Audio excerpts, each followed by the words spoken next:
سیرت النبی صلی اللہ علیہ وسلم مختصر کورس ہے جس کا نام ریحان السیرہ ہے۔ سبق نمبر 4 لیسن نمبر 4 ہے اور ہم آپ سے مخاطب ہیں۔ آج کے اس لیسن کو ہم جس خوبصورت دعا کے ساتھ شروع کرنے جا رہے ہیں وہ دعا ہے نبی کریم صلی اللہ علیہ وسلم کی دعاؤں میں سے ایک خوبصورت دعا۔ آپ علیہ الصلوۃ والسلام کی ساری دعائیں ہی یقیناً خوبصورت ہیں، معنی کے اعتبار سے، مفہوم کے اعتبار سے، جمعیت کے اعتبار سے، لیکن اس دعا کے اندر خصوصی بات یہ ہے کہ یہ علم سے تعلق رکھتی ہے، علم جس کا انسان اتنا محتاج ہے کہ بعض محدثین فقہاء علماء نے یہاں تک کہا کہ انسان کھانے پینے سے زیادہ بھی علم کا محتاج ہے۔ تو آپ علیہ الصلوۃ والسلام کی ایک خوبصورت دعا کیا دعا ہے کہ اللہم انفعنی بما علمتنی، اللہم انفعنی بما علمتنی وعلمنی ما ینفعنی وزدنی علما۔ ترجمہ دیکھیے، اللہم انفعنی بما علمتنی، اے اللہ مجھے اس علم سے نفع دے جو تو مجھے سکھایا، اے اللہ جو علم تو نے مجھے سکھایا اس علم سے مجھے فائدہ پہنچا، یعنی میرے علم کو اے اللہ علم نافع بنا دے۔ اور فرمایا وعلمنی ما ینفعنی، اور مجھے وہی سکھا جو مجھے فائدہ پہنچائے، وزدنی علما، اور اے اللہ میرے علم میں اضافہ فرما۔ بارک اللہ فیکم۔ تو یہ بہت ہی خوبصورت دعا ہے جس دعا کو ہم لوگوں کو اپنا معمول بنانا چاہیے، ہمیں لازماً اس دعا کو پڑھنا چاہیے۔ نبی کریم صلی اللہ علیہ وسلم کی بہت خوبصورت دعا جامع ترمذی کے اندر یہ دعا موجود ہے، اور بعض علماء اس کے آخر میں جمع کے لفظ کا اضافہ کرنے کی بھی اجازت دیتے ہیں، اور وہ کیا ہے؟ اللہم انفعنا بما علمتنا وعلمنا ما ينفعنا وزدنا علما۔ جب آپ نی کہتے ہیں تو مطلب کیا ہے؟ اللہ میرے، اور جب آپ نہ کہتے ہیں تو مطلب کیا ہے؟ اللہ ہمارے۔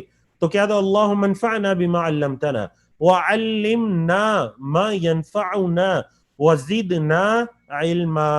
تو اس خوبصورت دعا کے ساتھ ہم جو اپنے آج کے اس لیسن کو شروع کرتے ہیں۔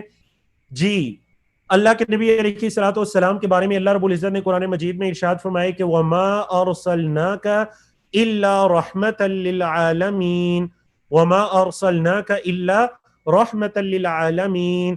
سورۃ الانبیاء کی یہ خوبصورت آیت ہے، اس کی بعد والی آیت کریمہ بھی سنیے۔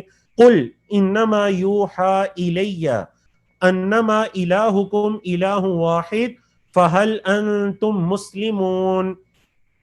علماء کرام نے اس آیات کی تفسیر میں مختلف طرح کے اقوال ہیں، جو دو راجح ترین اور صحیح ترین قول ہیں ان دونوں کو ہم اختصار کے ساتھ ذکر کرتے ہیں۔ ہم نے آپ صلی اللہ علیہ وسلم کو بھیجا جہانوں پر رحم کرتے ہوئے۔ اللہ رب العزت کی ذات رحمان رحیم ہے، اللہ نے نبی کریم صلی اللہ علیہ وسلم کو بھیجا للعالمین، تمام جہانوں پر اللہ نے رحم کرتے ہوئے، یا جہان والوں پر، جنوں انس پر رحم کرتے ہوئے اللہ رب العزت نے نبی کریم صلی اللہ علیہ وسلم کو بھیجا۔ چنانچہ آپ صلی اللہ علیہ وسلم پر جو لوگ ایمان لائے ان کے لیے یہ بات تو ہے ہی باعث رحمت، اس لیے بعد کی آیات میں دیکھیں توحید کا بھی ذکر ہے، بعد کی آیات میں توحید کا بھی ذکر ہے، اور کفار بھی پچھلی قوموں کی طرح اللہ کے نبی علیہ الصلوۃ والسلام کے عذاب سے محفوظ رہے۔ یعنی آپ علیہ الصلوۃ والسلام کی جو رحمت ہے یہ صرف دیکھیں مسلمانوں کے لیے نہیں بلکہ کفار کے لیے بھی ہے۔ اس سے پہلے انبیاء کی قوموں کے ساتھ کیا ہوا کہ ایک ہی مرتبہ عذاب آتا اور سارے کے سارے جو کافر ہوتے تھے اس عذاب کے اندر غرق ہو جاتے، لیکن نبی کریم صلی اللہ علیہ وسلم کی دعا ہے کہ اللہ رب العزت نے آپ علیہ الصلوۃ والسلام کی امت یا ان لوگوں کو ایک عمومی عذاب سے اللہ رب العزت نے محفوظ رکھا۔ اللہ اکبر۔ تو یہ وما ارسلناک الا رحمۃ للعالمین۔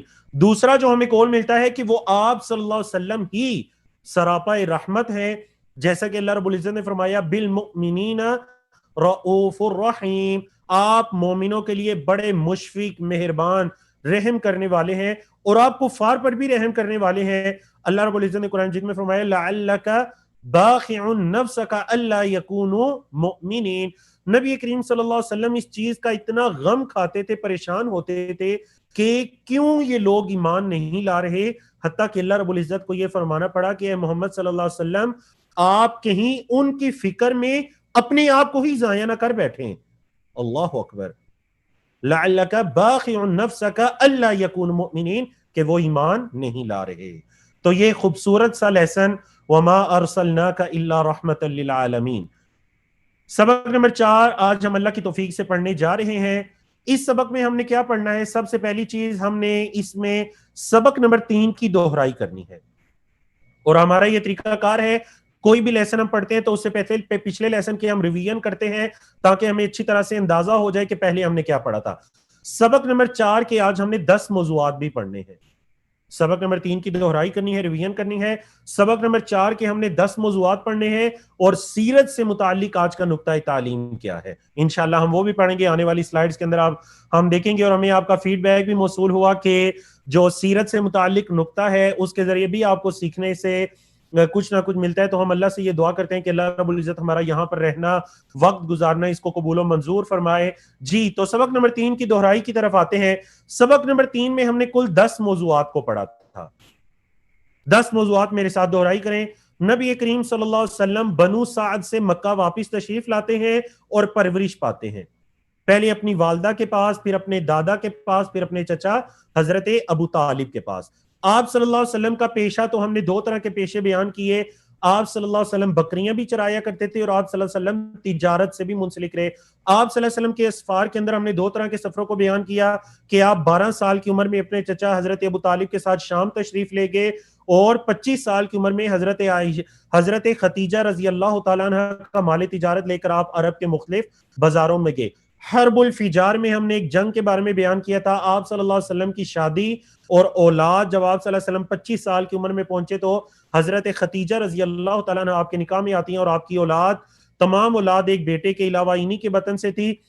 حلف الفضول، یہ ایک معاہدہ ہوا تھا جس میں ہم نے یہ بتلایا تھا کہ مظلوم کی مدد کے لیے سب اہل مکہ نے یہ معاہدہ کیا کہ کسی کے ساتھ بھی ظلم ہوگا، چاہے وہ مکہ کے رہائشی ہو تو باہر کا ہو، ہم سب اس کی مدد کے لیے اٹھ کھڑے ہوں گے. تو یہ معاہدہ کیا تھا؟ حلف الفضول. بارک اللہ فیکم. جی کعبہ کی تعمیر اور آپ کا عادلانہ فیصلہ. جب آپ صلی اللہ علیہ وسلم کی عمر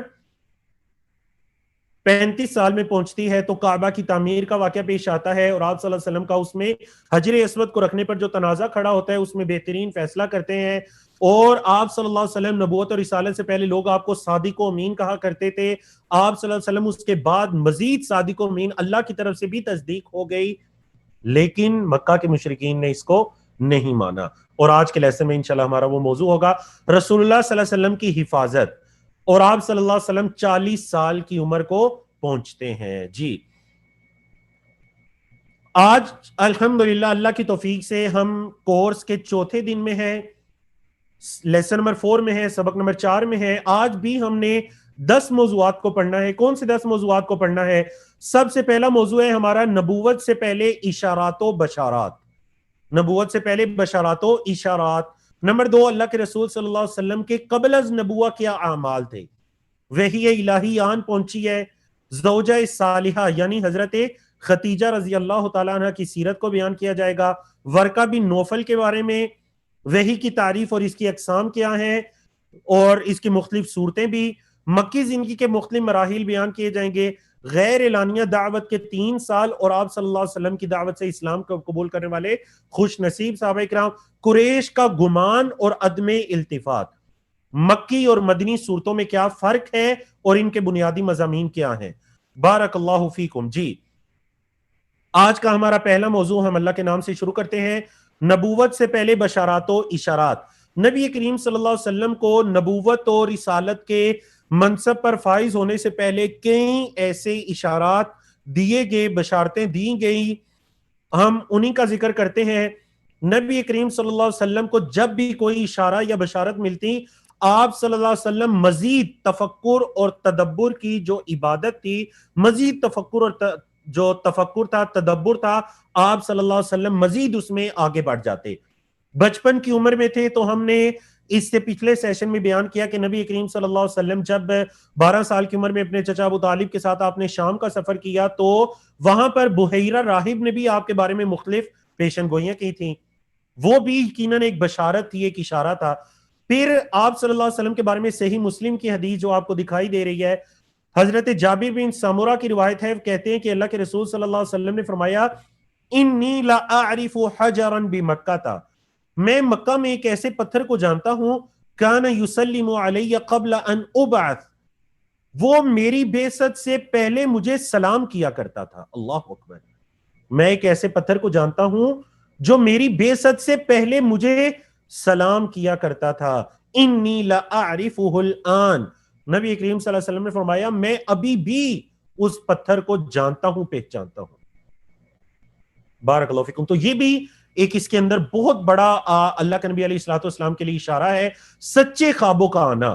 حضرت عائشہ رضی اللہ تعالیٰ عنہ فرماتی ہیں کہ اول ما بدی به رسول اللہ صلی اللہ علیہ وسلم من الوحی الرؤیا الصالحہ، سب سے پہلے جس سے وحی کی ابتدا ہوئی، وحی کی آغاز ہوئی، وہ کیا تھا؟ وہ سچا خواب تھا. الرؤیا الصالحہ، وہ سچے خواب تھے جس کے ذریعے وحی کی ابتدا ہوئی. فی النوم، جو کہ نیند کی حالت میں اللہ کے نبی علیہ الصلوۃ والسلام کو دکھائی دیتے.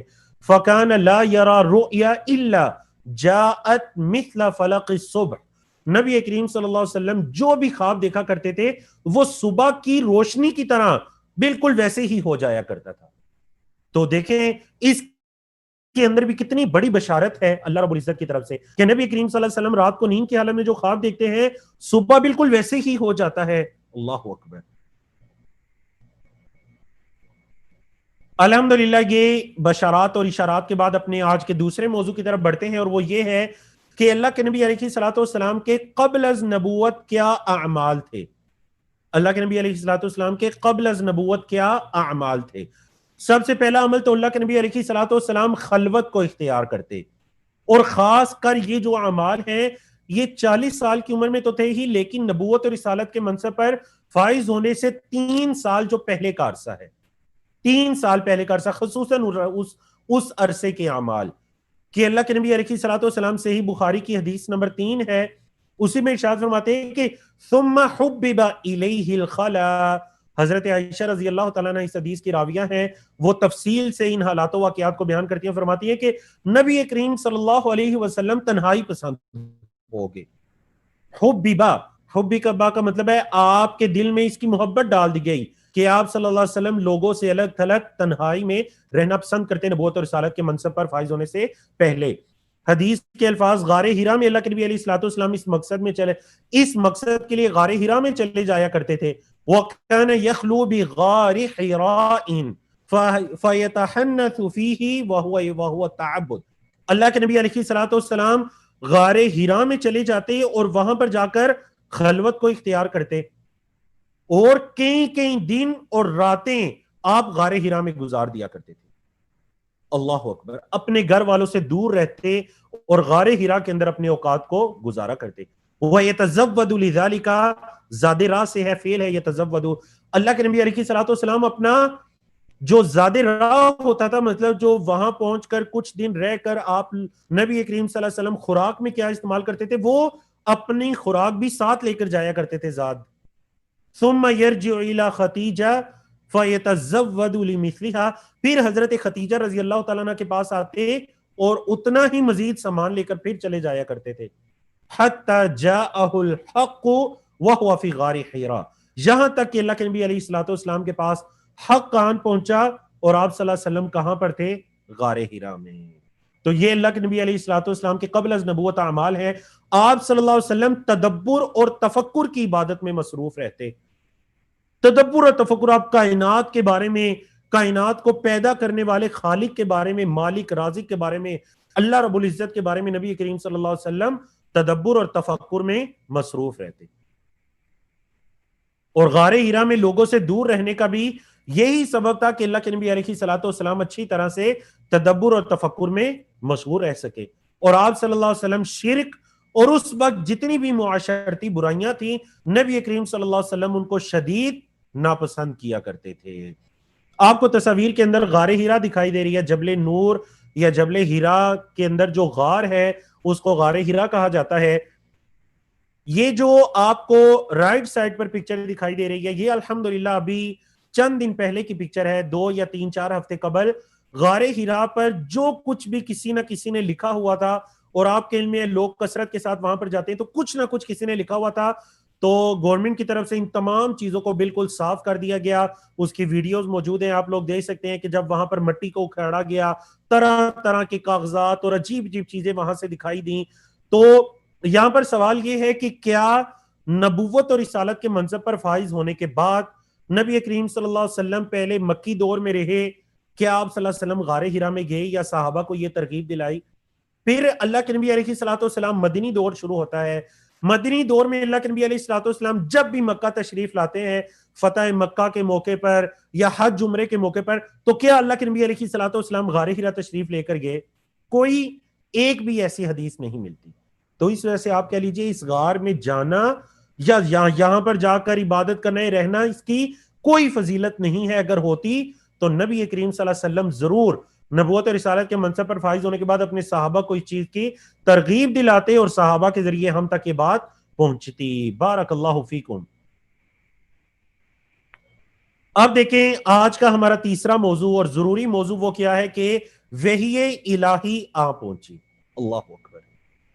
صحیح بخاری کی اسی روایت میں ہے کہ وَهُوَ فِي غَارِ حِرَا, یعنی یہی اسی حدیث نمبر 3 میں ہے, اللہ کے نبی علیہ الصلوۃ والسلام غار ہرا میں تھے.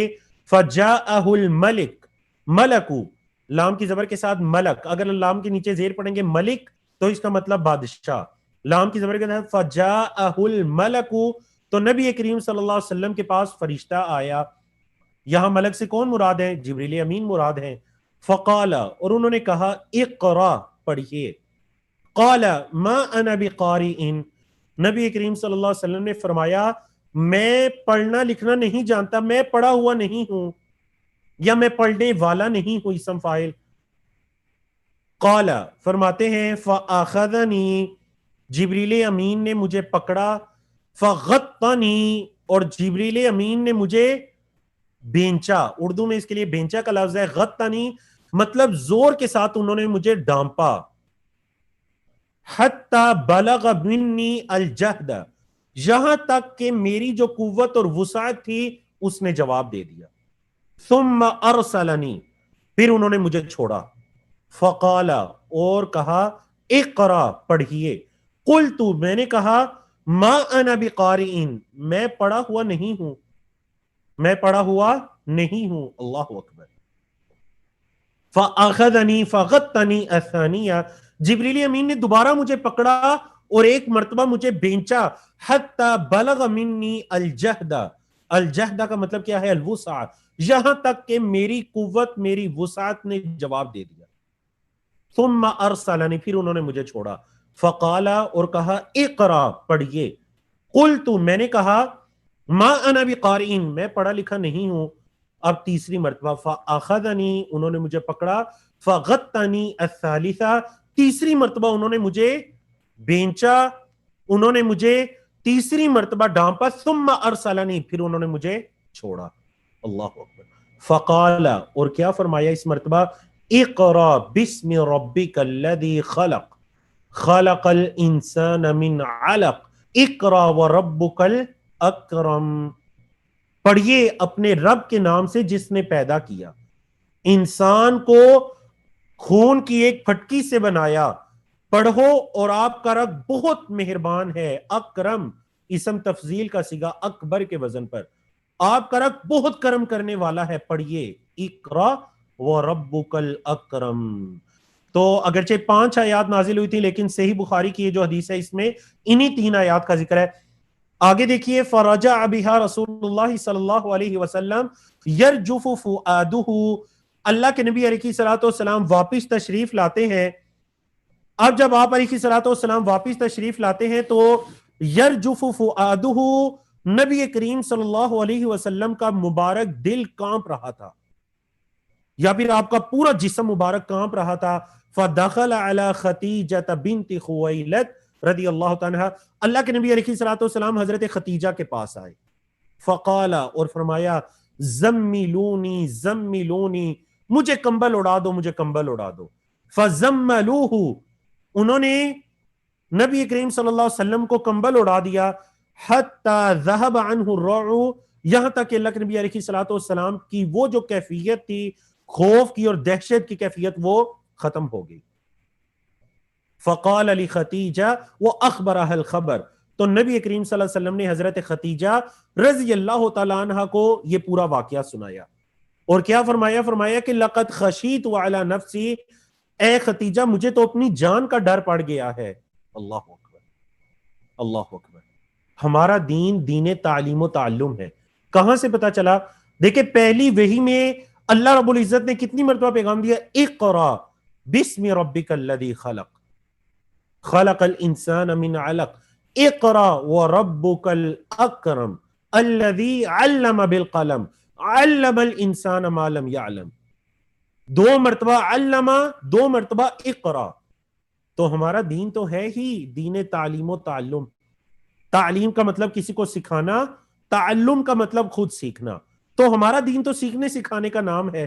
آج اگر میں اور آپ بیٹھ کر کچھ سیکھنے سکھانے کی کوشش کر رہے ہیں تو یہ کوئی نئی بات نہیں ہے، یہ علماء کرام فقہا اس امت کے صالحین کا یہ طریقہ کار رہا ہے کہ وہ ہمیشہ سیکھتے سکھاتے رہتے ہیں۔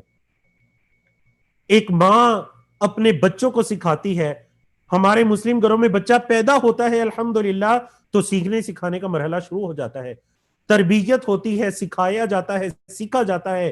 یہ سنت نبوی ہے، نبی کریم صلی اللہ علیہ وسلم نے بھی سیکھا، جبریل امین نے سکھایا، ان کو اللہ رب العزت نے سکھلایا، اور ہم آج اسی رستے پر چل رہے ہیں۔ اللہ رب العزت ہمیں توفیق عطا کرے۔ اس واقعے سے یہ بھی پتہ چلتا ہے کہ دین کے سیکھنے میں محنت و مشقت ہے۔ اب آپ ذرا یہ الفاظ دیکھیے نا، فَأَخَذَنِي فَغَطَّنِي حَتَّى بَلَغَ مِنِّي الْجَهْدَ، مجھے پکڑا، مجھے دبایا یا مجھے بینچا یہاں تک کہ میری وسعت نے جواب دے دیا۔ اللہ اکبر۔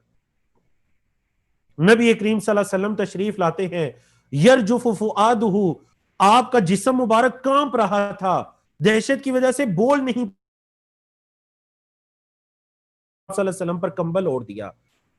اللہ اکبر، اللہ اکبر۔ تو دین کے لیے کچھ نہ کچھ آپ کو محنت و مشقت اٹھانی پڑے گی، اور آج کا ہمارا نقطہ جو تعلیم ہے وہ بھی اسی سے متعلق ہے۔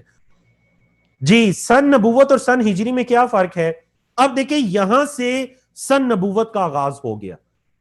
ہجرت سے پہلے پہلے جو مکی دور ہے 13 سال، ان کو ہم کیا کہیں گے؟ سن نبوت۔ جب اللہ کے نبی علیہ الصلوۃ والسلام کی ہجرت پڑھ لیں گے تو ہجرت کے بعد والے ادوار کو ہم کیا کہیں گے؟ ہجری، سن ہجری کہیں گے۔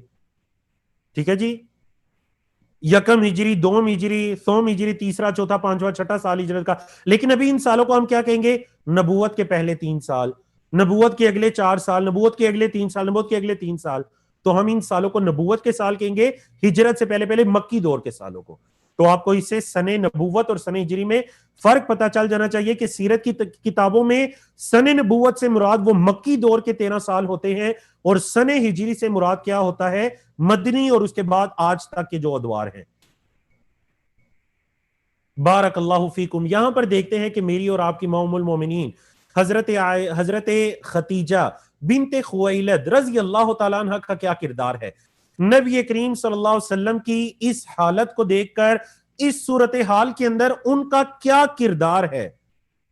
اللہ اکبر۔ جی، حضرت ختیجہ فرماتی ہیں کہ اللہ اکبر، کلا ابشر، کلا ابشر، اے اللہ کے رسول صلی اللہ علیہ وسلم ہرگز نہیں، آپ کو تو خوشخبری ہو، پریشان مت ہو، آپ کو تو خوش ہونا چاہیے۔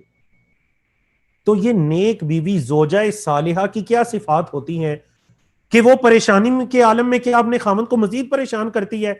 اب دیکھیں کیا میری اور آپ کی ماں حضرت ختیجہ رضی اللہ تعالیٰ نے یہ فرمایا کہ آپ کیوں وہاں پر جاتے ہیں غار حرا میں، کیوں آپ وہاں پر جا کر تعبد یا پھر تنہائی کو اختیار کرتے ہیں؟ اب یہ کیا ہو گیا، خود بھی پریشان نہیں نہیں نہیں، اللہ اکبر۔ وہ تو نبی کریم صلی اللہ علیہ وسلم کو مزید حوصلہ دے رہی ہیں، تسلی دے رہی ہیں۔ اس سے آپ کو امت کی حکیمہ خاتون حضرت ختیجہ رضی اللہ تعالیٰ عنہ کی سیرت پتہ چلے گی۔ وہ ایک نیک بیوی جو ہے وہ خامن کو اس کے اچھے کام یاد کرواتی ہے اس کی پریشانی کے عالم میں، کہ دیکھیں ایسا کچھ بھی نہیں ہوگا، آپ نے تو فلاں فلاں موقع پر یہ اچھا کام کیا تھا، آپ کیوں پریشان ہو رہے ہیں؟ اور نیک بیوی اپنے خامن پر اپنا مال نچھاور کرنے کے لیے تیار رہتی ہے۔ یہ بھی تو ہمیں حضرت ختیجہ رضی اللہ تعالیٰ عنہ کی سیرت سے پتہ چلتا ہے۔ اللہ اکبر۔ فرمانے لگی فواللہ اللہ کی قسم لا یخزیک اللہ ابدا اللہ کبھی آپ کو اکیلا نہیں چھوڑے گا, کبھی اللہ آپ کو رسوا نہیں کرے گا. اب دیکھیں حضرت خدیجہ رضی اللہ تعالیٰ عنہ نے نبی کریم صلی اللہ علیہ وسلم کو ان کے 6 اچھے اعمال یاد کروائے قبل از نبوہ, اور اس سے ہمیں بالکل پچھلے سیشن کے ساتھ اس کو جوڑیے, اس سے ہمیں نبی کریم صلی اللہ علیہ وسلم کے قبل از نبوہ جو آپ صلی اللہ علیہ وسلم کی صداقت, امانت اور عدالت تھی, ہمیں اس سے وہ بھی پتا چلے گا. حضرت خدیجہ رضی اللہ تعالیٰ عنہ نے فرمایا واللہ انک لتصل الرحم وتصدق الحدیث وتحمل الکل وتکسب المعدوم وتقری الضیف وتعین علی نوائب الحق. یہ 6 کام نبی کریم صلی اللہ علیہ وسلم کو یاد کروائے. ترجمہ دیکھیے, حضرت خدیجہ رضی اللہ تعالیٰ عنہ نے فرمایا کہ انک لتصل الرحم, آپ تو صلہ رحمی کرتے ہیں, وتصدق الحدیث, آپ تو ہمیشہ سچی بات کرتے ہیں, وتحمل الکل, آپ کمزوروں کا بوجھ اٹھاتے ہیں, وتکسب المعدوم, جو محتاج لوگ ہیں آپ تو ان کے لیے کمائی کرتے ہیں, وتقری الضیف, آپ تو مہمان نوازی کرتے ہیں, وتعین علی نوائب الحق, اور آپ حق میں پیش آنے والی جو مشکلات ہیں یا حق کے معاملات ہیں آپ تو ان میں مدد کرتے ہیں. اللہ اکبر.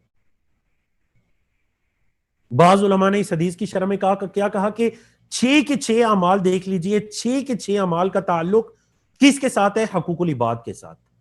6 کے 6 اعمال کا تعلق حقوق العباد کے ساتھ ہے.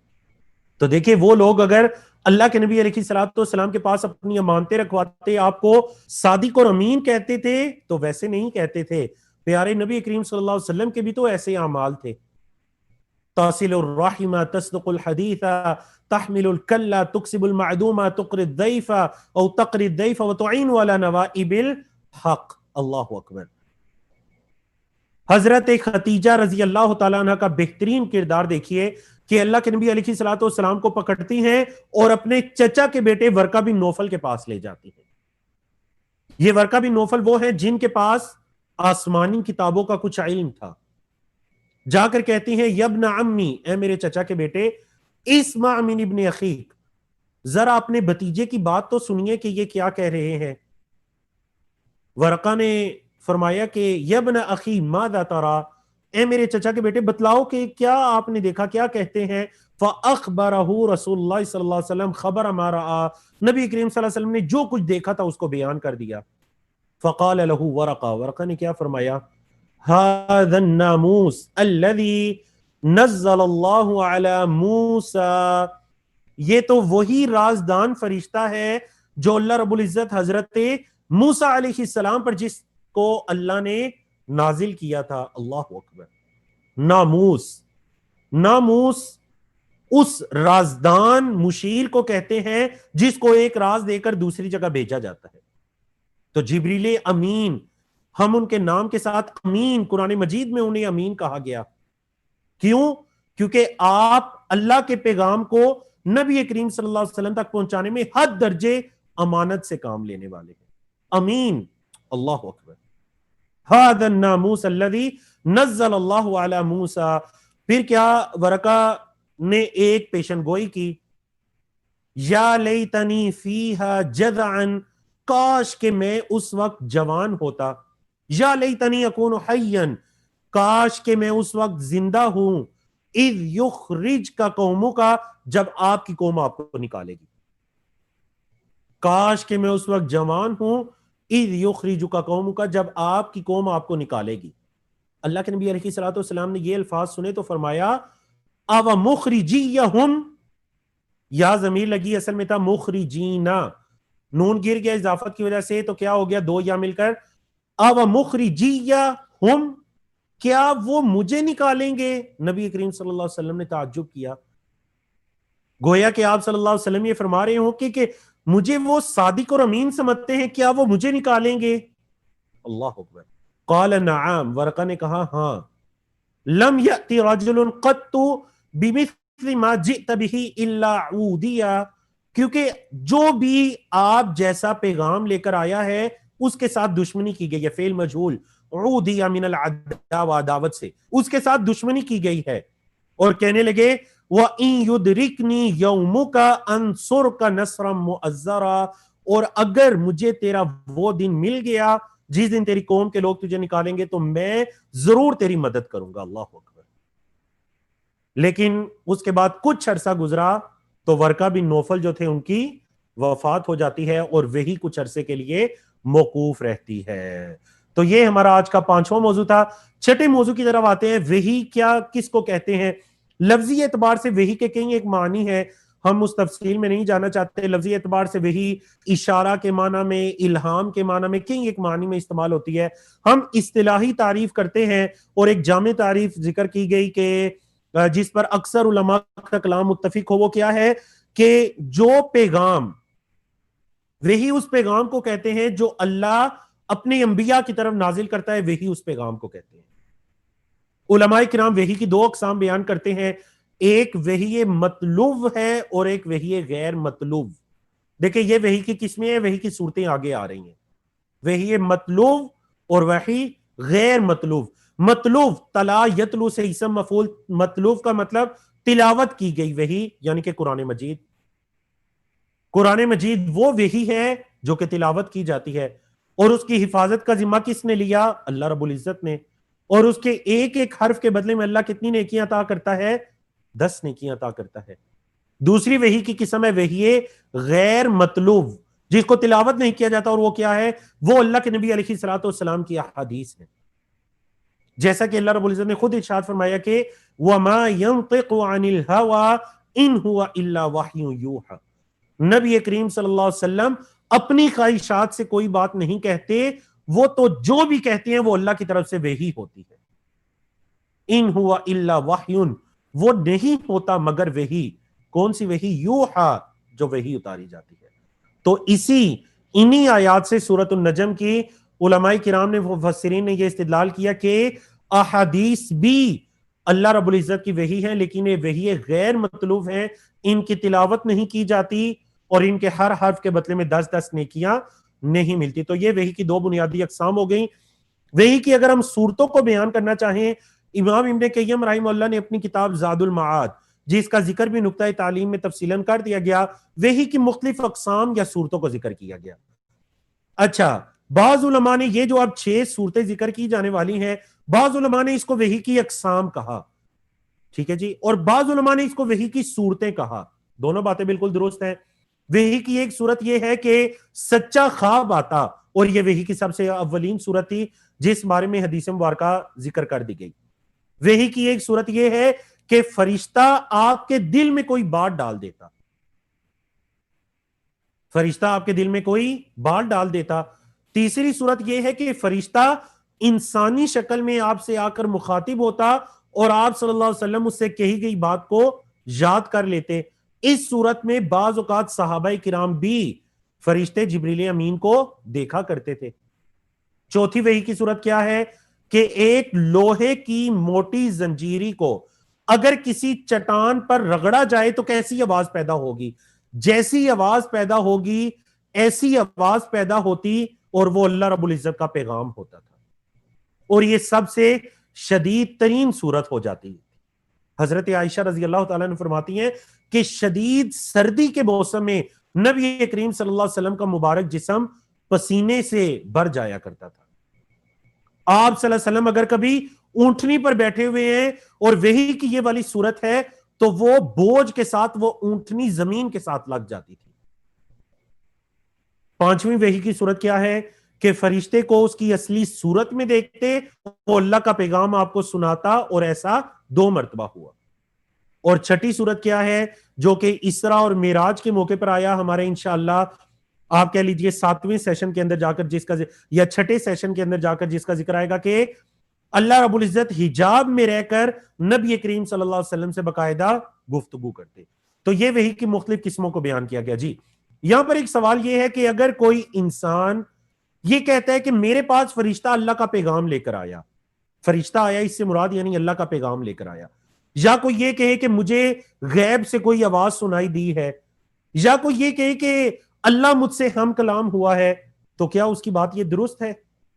کیا وہ اس بات میں سچا ہے؟ ہم معذرت خواہیں کہ آج چیٹ کسی ٹیکنیکل ایشو کی وجہ سے چیٹ دکھائی نہیں دے رہی، آپ لوگوں کے جوابات مجھے نہیں پہنچ رہے، لیکن انشاءاللہ اگلے سیشن میں اس کو بھی کنٹرول کرنے کی کوشش کی جائے گی. بارک اللہ فیکم. تو کیا اگر کوئی بھی انسان ایسی بات کرتا ہے کہ اسے غیب سے فرشتے کی آواز سنائی دی، یا اللہ رب العزت کی آواز نعوذ باللہ سنائی دی، یا کوئی یہ کہتا ہے کہ میرے پاس اللہ کا فرشتہ پیغام لے کر آیا، اللہ اکبر، کیا یہ کہنے والا سچا ہے؟ نہیں.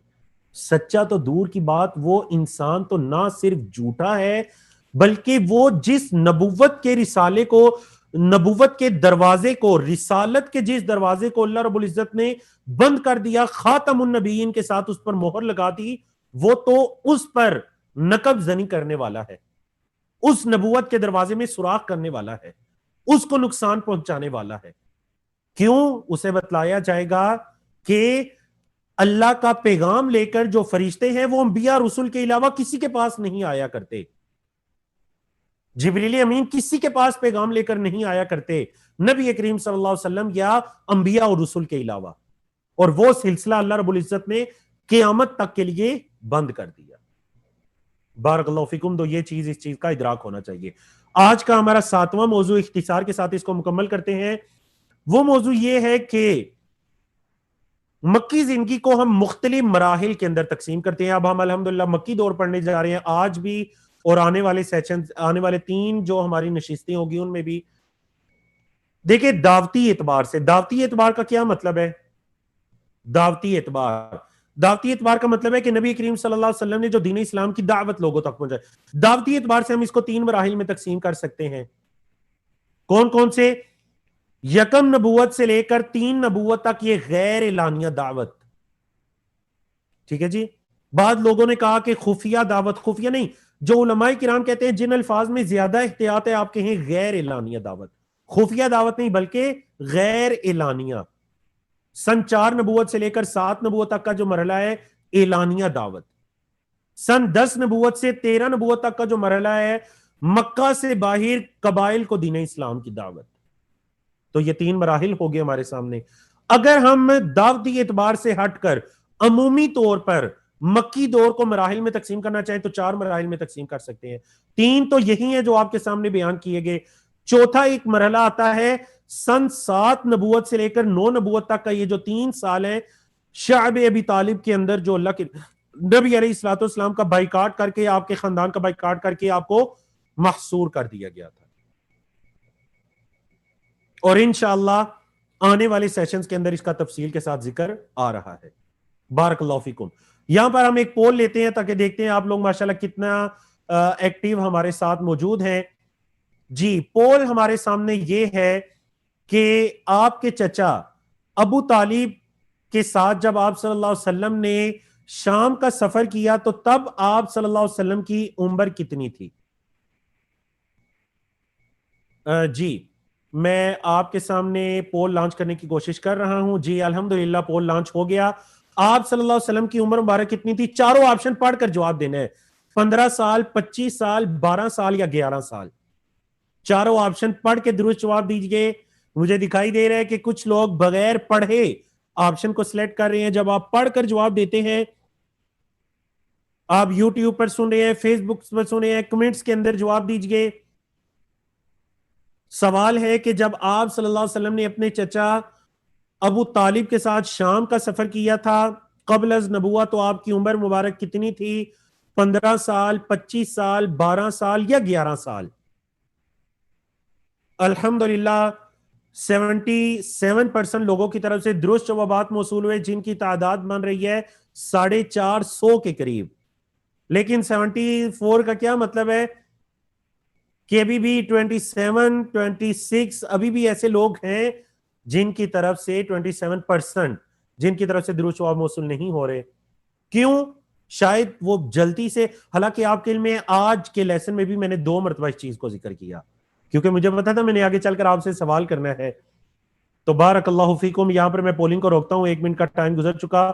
آپ کا رزلٹ میں آپ سے شیئر کرتا ہوں. اپنا رزلٹ دیکھیے ماشاءاللہ 73% یعنی کہ 475 لوگوں کا ماشاءاللہ درست جواب ہمیں موصول ہوا، اور اس کے علاوہ باقی 100 یا اس سے زیادہ ایسے لوگ ہیں جنہوں نے پولنگ میں حصہ نہیں لیا، اور ماشاءاللہ یہ درست جواب کی ریشو تھی 73%، اور 27% لوگوں کی طرف سے درست جوابات موصول نہیں ہوئے، جن کی تعداد 150 سے زائد ہے۔ بارک اللہ فیکم۔ جی یہاں سے ہم آگے بڑھتے ہیں، آج کے 8ویں موضوع کی طرف آتے ہیں۔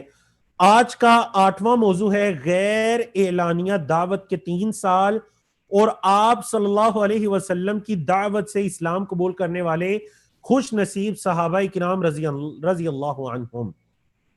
دیکھیں 7ویں موضوع میں ہم نے مراحل کو بیان کیا، اب پہلا مرحلہ شروع ہوتا ہے، اور وہ مرحلہ ہے غیر اعلانیہ دعوت کا، کہ نبی کریم صلی اللہ علیہ وسلم اعلانیہ طور پر نہیں بلکہ اپنے قریبی اشخاص کو اللہ کے نبی علیہ الصلوۃ والسلام دین اسلام کی دعوت دیتے ہیں۔ اپنی زوجہ محترمہ حضرت خدیجہ، اپنے دوست حضرت ابوبکر، اپنے آزاد کردہ غلام حضرت زید بن حارثہ، اپنے چچا کے بیٹے حضرت علی رضی اللہ تعالی عنہم اجمعین، ان کے سامنے اللہ کے نبی علیہ الصلوۃ والسلام دعوت رکھتے ہیں۔ پھر باقی لوگوں کے سامنے دعوت رکھتے ہیں۔ حضرت ابوبکر صدیق رضی اللہ تعالیٰ عنہ اللہ کے نبی علیہ الصلوۃ والسلام کی اس دعوت میں آپ کے معاون بنتے ہیں اور لوگوں کے سامنے دین اسلام کی دعوت کو رکھتے ہیں۔ تو آپ دیکھ رہے ہیں پہلے دن جو آپ پر ایمان لے کر آئے حضرت خدیجہ رضی اللہ تعالیٰ عنہ اور آپ کی بیٹیاں، نبی کریم صلی اللہ علیہ وسلم کی بیٹیاں، آزاد کردہ غلام حضرت زید بن حارثہ، چچا زاد بھائی حضرت علی، حضرت ابوبکر صدیق رضی اللہ تعالیٰ عنہم۔ پھر حضرت ابوبکر صدیق رضی اللہ تعالیٰ عنہ کی دعوت سے بھی کئی لوگ اسلام قبول کرتے ہیں، اور وہ کتنے لوگ؟ وہ حضرت عثمان ہیں، حضرت سعد بن ابی وقاص ہیں، حضرت عبد الرحمن بن عوف ہیں، حضرت طلحہ بن عبید اللہ ہیں رضی اللہ تعالیٰ عنہم اجمعین۔ یہ جو 3 سالوں پر محیط غیر اعلانیہ دعوت کا عرصہ ہے، اس میں کل اسلام قبول کرنے والوں کی تعداد 40 ہے۔ بولیے کل اسلام قبول کرنے والوں کی کتنی تعداد ہے؟ 40 لوگ۔ اس عرصے میں غیر اعلانیہ دعوت کا جو عرصہ ہے، اس میں 40 لوگ دین اسلام کی دعوت کو قبول کرتے ہیں۔ قریش کا گمان اور عدم التفات آج کا 9واں موضوع ہے، سیکنڈ لاسٹ موضوع اللہ کی توفیق سے ہمارا۔ دیکھیے اب تک یہ جو غیر اعلانیہ دعوت کا مرحلہ ہے، قریش کے لوگ اللہ کے نبی علیہ الصلوۃ والسلام کو کوئی تکلیف نہیں پہنچاتے، کسی آزمائش کے اندر مبتلا نہیں کرتے۔ نبی کریم صلی اللہ علیہ وسلم سے پہلے کئی ایسے لوگ ہیں جو دین ابراہیمی پر گزرے تھے۔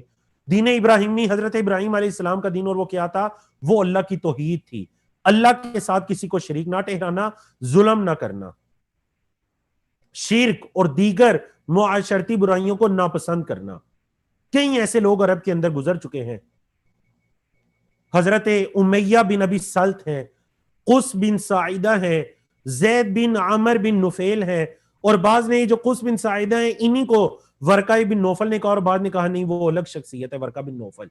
یہ سب وہ لوگ ہیں جو دین ابراہیمی یعنی دین توحید پر قائم تھے، اللہ کے ساتھ کسی کو شریک نہیں ٹھہراتے تھے۔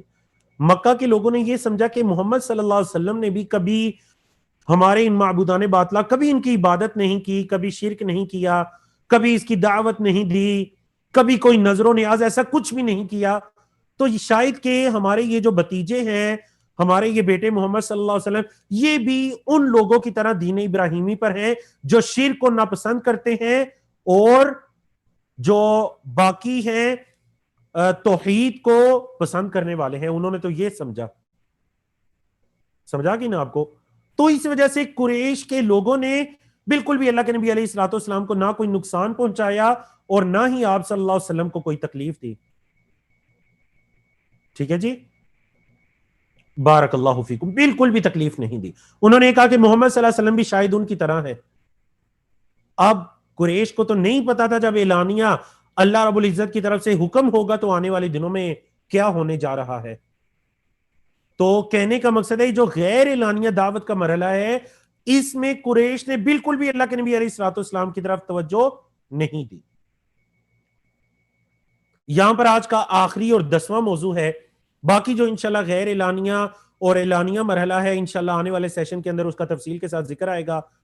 ہمارا جو آج کا آخری موضوع ہے وہ ہے مکی اور مدنی صورتوں میں کیا فرق ہے.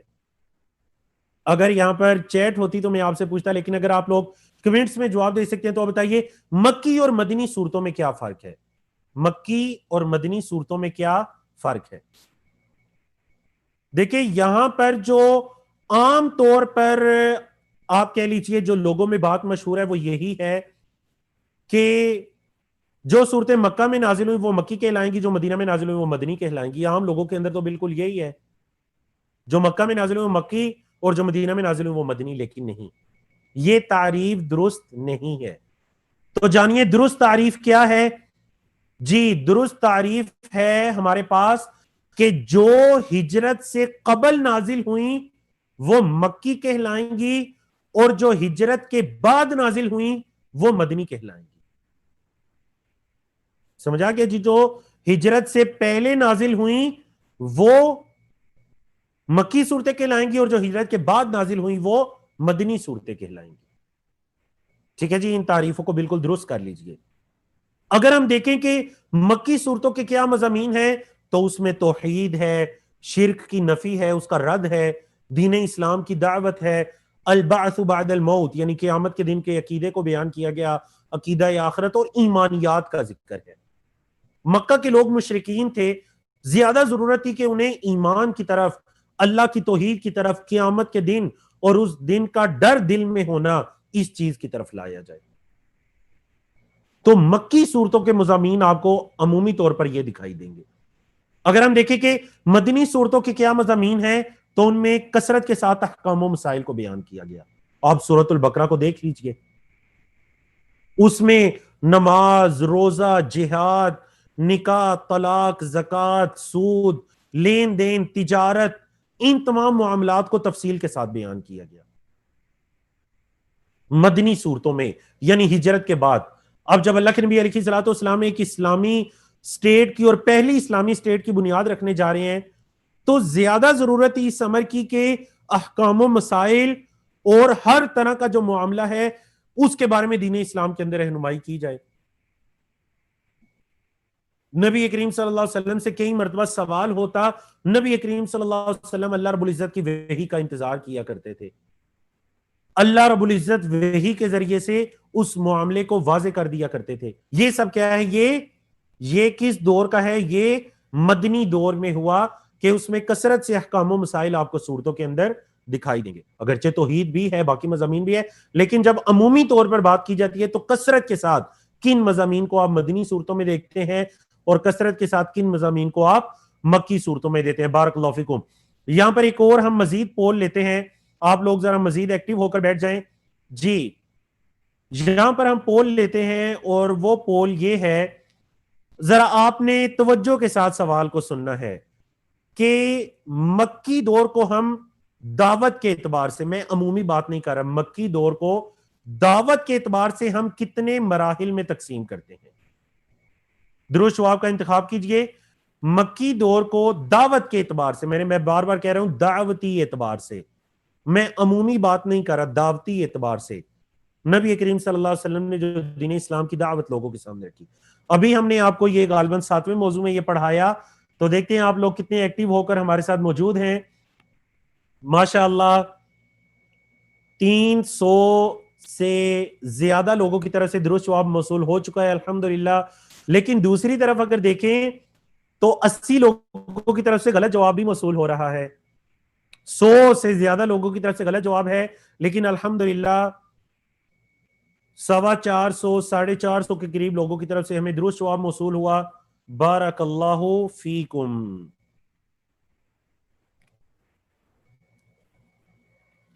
دس سیکنڈ کے بعد پولنگ کو کلوز کیا جائے گا. آپ سب پولنگ میں حصہ لیں. ابھی بھی ہمیں دکھائی دے رہا ہے کہ تقریباً 150 کے قریب ایسے لوگ ہیں جنہوں نے پولنگ میں حصہ نہیں لیا. بارک اللہ فیکم و احسن اللہ الیکم. مکی دور کو ہم دعوت کے اعتبار سے دعوتی مراحل میں اگر تقسیم کرنا چاہیں تو کتنے مراحل ہیں؟ 4 ہیں، 3 ہیں یا 5 ہیں. یہاں پر میں پولنگ کو روکتا ہوں اور آپ کے ساتھ آپ کا رزلٹ شیئر کرتا ہوں. ماشاءاللہ 486 لوگوں کی طرف سے درست جواب آیا. جن کی ریشو 76% بن رہی ہے الحمدللہ. لیکن 76 کا کیا 76 کا کیا مطلب ہے کہ دوسری طرف 24% لوگوں کی طرف سے درود جواب موصول نہیں بھی ہوئے. تو چلیں ہم کہتے ہیں شاید انہوں نے وہ کنفیوز ہو گئے یا انہوں نے جلدی سے کام لیا. تو جب بھی آپ سے پولنگ کا کہا جائے تو پہلے آپ چاروں سوالات کو اچھی طرح سے پڑھیے اور اس کے بعد آپ پولنگ میں حصہ لیجئے. بارک اللہ فیکم. تو یہ ہمارے سامنے آپ کہہ لیجئے کہ مکی اور مدنی صورتوں کے بارے میں. تو یہاں پر اس کو بیان کرنے کا مقصد یہ ہے کہ دیکھیں قرآن مجید کا نزول شروع ہو چکا. یہ جتنا بھی قرآن مجید کا نزول ہوگا یہ کیا کہلائے گا؟ یہ مکی کہلائے گا. اور ہجرت کے بعد کا جو نزول ہوگا وہ مدنی کہلائے گا. چاہے وہ مدینہ میں نازل ہو یا وہ مکہ میں یا مدینہ مکہ کے راستے میں یا پھر مدینہ سے باہر کسی بھی سفر کے دوران راستے میں وہ آیات یا وہ سورت نازل ہوئی ہو، کسی بھی جگہ پر نازل ہوئی ہو. اگر وہ ہجرت کے بعد نازل ہوئی ہے تو وہ کیا کہلائے گی؟ مدنی. ہجرت سے پہلے نازل ہوئی ہے تو وہ کیا کہلائے گی؟ مکی کہلائے گی. بارک اللہ فیکم. میں صرف ایک نظر چیک کرتا جاؤں اس سے پہلے کہ میں نقطہ تعلیم کی طرف بڑھوں کہ کوسٹن آنسر ونڈو میں ہمارے پاس کیا سوالات ہیں. جی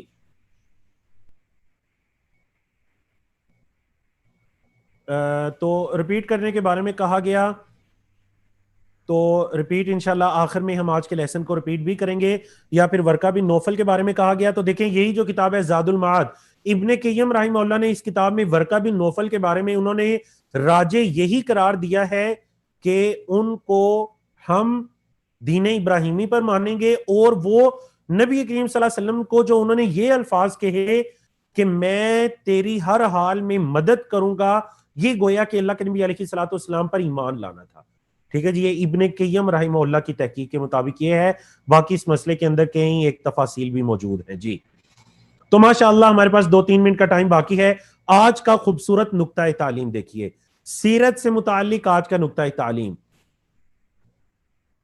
امام مسلم رحمہ اللہ جو کہ حدیث کی بڑی ضروری کتاب صحیح مسلم، بڑی اہم اور صحیح کتاب صحیح مسلم کے مصنف ہیں امام مسلم رحمہ اللہ. آپ کا ایک قول ہے کہ لا یستطاع العلم براحت الجسد. پہلے ذرا یہ سمجھیے. یا پھر لا یستطاع العلم براحت الجسم. جسم یا جسد دونوں طرح یہ قول ملتا ہے. نہیں علم کو حاصل کیا جا سکتا جسم کو راحت پہنچا کے. جسم کو راحت پہنچا کے اگر کوئی یہ سمجھے کہ وہ علم کو حاصل کر لے گا تو نہیں، یہ ممکن نہیں ہے. امام مسلم رحمہ اللہ نے اپنی کتاب کتاب الصلاۃ میں اوقات الصلاۃ، نماز کے وقتوں کو ذکر کیا. آپ عبداللہ بن عمر رضی اللہ تعالیٰ عنہ کی جو حدیث ہے نماز کے اوقات کے بارے میں مشہور حدیث ہے، اس کے مختلف اسناد کو آپ جمع کرتے ہیں، مختلف اسناد کو آپ ایک جگہ پر جمع کرتے ہیں. اور امام مسلم کے علاوہ کسی نے نماز کے اوقات کی عبداللہ بن عمر رضی اللہ تعالیٰ عنہ کی یہ جو حدیث ہے اس کو تمام سندوں کے ساتھ ذکر نہیں کیا. امام مسلم رحمہ اللہ نے یہ کام کیا، عظیم کام ماشاءاللہ. اب دیکھیں امام مسلم رحمہ اللہ احادیث کو ذکر کر رہے ہیں. حضرت بریدہ کی حدیث ہے، حضرت عبداللہ بن عمر کی، حضرت عائشہ، دیگر احادیث کو ذکر کر رہے ہیں. احادیث کو ذکر کرتے کرتے بیچ میں انہوں نے اس قول کو ذکر کر دیا. اس قول کا اس چیپٹر کے ساتھ، وہ جو والیوم چل رہا ہے صحیح مسلم کا، اس قول کا اس والیوم کے ساتھ کوئی تعلق نہیں ہے، لیکن امام مسلم رحمہ اللہ نے اس کو ذکر کر دیا اپنی کتاب صحیح مسلم میں. فرماتے ہیں کہ حدثنا یحیی بن یحیی التمیمی، ہمیں یحییٰ بن یحییٰ نے بیان کیا. قال اخبرنا عبداللہ بن یحییٰ بن ابی کثیر، کہتے ہیں کہ ہمیں عبداللہ بن یحییٰ بن ابی کثیر نے بیان کیا. قال سمعت ابی، عبداللہ کہتے ہیں کہ میں نے اپنے والد کو سنا. اب عبداللہ کے والد کون ہیں؟ یحییٰ بن ابی کثیر. کہتے ہیں میں نے اپنے والد گرامی یحییٰ بن ابی کثیر کو سنا، وہ کہہ رہے تھے لا یستطاع العلم براحت الجسم، جسم کو راحت پہنچا کر علم نہیں حاصل کیا جا سکتا. اگر علم کو حاصل کرنا ہے تو کچھ نہ کچھ محنت اور مشقت کو برداشت کرنا پڑے گا. اللہ اکبر. اب امام نووی رحمہ اللہ، قاضی عیاض رحمہ اللہ، دیگر جو ائمہ اور محدثین ہیں ان کے درمیان یہ بحث مباحثہ شروع ہوتا ہے کہ امام مسلم رحمہ اللہ نے اس قول کو یہاں پر کیوں ذکر کیا، اس کا نماز کے وقتوں سے کیا تعلق ہے کہ جسم کو راحت پہنچا کر علم کو نہیں حاصل کیا جا سکتا. انہوں نے کہا کہ یہ جو حدیث کی عبداللہ بن عمر کی حدیث کی اسناد کو جمع کیا گیا، امام مسلم کے علاوہ کسی نے یہ نہیں کیا. یقیناً امام مسلم رحمہ اللہ کو ان اسناد کے جمع کرنے میں مشقت اٹھانی پڑی ہوگی. اب آپ نے جب اس مشقت کو برداشت کیا اور امت تک احادیث کے اس قیمتی علم کو پہنچایا تو یقیناً اس کے اندر وہ بھی کچھ نہ کچھ تھک گئے ہوں گے، اور وہ امت کو بھی یہ بتلانا چاہتے ہیں کہ لا یستطاع العلم براحت الجسم، جسم کو راحت پہنچا کر علم کو حاصل نہیں کیا جا سکتا. گویا کہ آپ یہ بتلا رہے ہو کہ علم کے مرتبے کے حصول کے لیے محنت کرنی پڑے گی، مشقت اٹھانی پڑے گی. اللہ اکبر. اس وجہ سے اگر آپ کو بھی ہوم ورک کرتے ہوئے، سیرت کو لکھتے ہوئے، نوٹ کرتے ہوئے، اپنے لیکچر کو پورا سن کر پوائنٹس کو لکھتے ہوئے ان تمام چیزوں کے اندر آپ کو مشقت اگر اٹھانی پڑتی ہے تو یہ مشقت محمود ہے. محمود کا کیا مطلب؟ یہ مشقت قابل تعریف ہے. تمام علماء نے، فقہاء نے بھی اس مشقت کو برداشت کیا، ہمارے نبی کریم صلی اللہ علیہ وسلم نے بھی اس مشقت کو برداشت کیا، صحابہ کرام نے بھی اس مشقت کو برداشت کیا. میں اور اگر آپ بھی اس محنت کو کرتے ہیں یا مشقت کو کرتے ہیں تو یہ میرا اور آپ کے لیے شرف و سعادت کی بات ہے کہ لوگ دنیا کمانے کے اندر اپنے آپ کو تکاتے ہیں، میرے رب نے مجھے دین کے حصول میں مشقت اور محنت برداشت کرنے کی توفیق عطا کی. تو یہ آج کے لیسن کا نقطہ تعلیم ہے. امید ہے کہ آپ نے اس نقطہ تعلیم سے کچھ نہ کچھ سیکھا ہوگا. میں صرف ایک مرتبہ کوسچن اور آنسر ونڈو کو دیکھ لوں. جی میں نے کہا تھا نادیہ خالد سے سوال ہے، what is the difference between دعوتی and عمومی؟ دعوتی کا مطلب یہ ہے کہ اللہ کے نبی علیہ الصلوۃ والسلام نے جو دین اسلام کی دعوت لوگوں کے سامنے رکھی. دیکھیں سب سے پہلے 3 سال ہے غیر اعلانیہ، پھر اگلا سال آیا اعلانیہ، کھلے عام دعوت دیتے ہیں، پھر آیا مکہ سے باہر نکل کر دیگر قبائل کو دعوت دیتے ہیں. تو یہ کیا ہے؟ دعوتی مراحل، اور یہ 3 ہے. اگر ہم کہیں کہ نہیں عمومی طور پر آپ مراحل کے اندر تقسیم کرنا چاہیں تو پہلے 3 غیر اعلانیہ، پھر اگلے 4 اعلانیہ، یہ دعوت کے بھی ہیں اور عمومی بھی، اور اس کے بعد 3 آتے ہیں بائیکاٹ کے، جس دور میں اللہ کے نبی علیہ الصلوۃ والسلام اور آپ کے خاندان کو، بنو ہاشم اور بنو عبد المطلب کو، جن کا ذکر کل تفصیل کے ساتھ انشاءاللہ آئے گا، ان کو شعب ابی طالب میں بند کر دیا گیا، محصور، ان کا بائیکاٹ کر دیا گیا، مقاطعہ کر دیا گیا. یہ کل کے لیسن میں انشاءاللہ آئے گا. ورک شیٹ پر انگریزی میں سوال نہیں لکھا کریں کیونکہ ایک لائن ضائع ہو جاتی ہے. تو چلیں ہم لائنز اضافہ کرنے کی کوشش کریں گے. انگلش میں یا رومن میں سوال لکھنے کا مقصد صرف یہ ہے کہ آپ کے ساتھ آپ کے کورس میں بہت سے ایسے بھائی بہن شریک ہیں جو اردو نہیں پڑھ سکتے، تو چلیں وہ رومن کے ذریعے اس سوال کو سمجھ جاتے ہیں. تو انشاءاللہ ہم ایک لائن کا مزید اضافہ کر دیا کریں گے. بارک اللہ فیکم.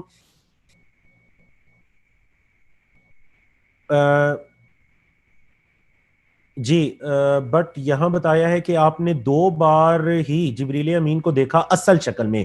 جی تو جبریل امین کی جو اصل حالت ہے، نبی کریم صلی اللہ علیہ وسلم نے 2 مرتبہ اس کو دیکھا. میں نے صرف اس طرف اشارہ کیا، کیوں؟ کیونکہ اس کا تفصیلی ذکر آگے آ رہا ہے انشاءاللہ. سن نبوت 1 3 4 5 7 9. اچھا where is the مراحل؟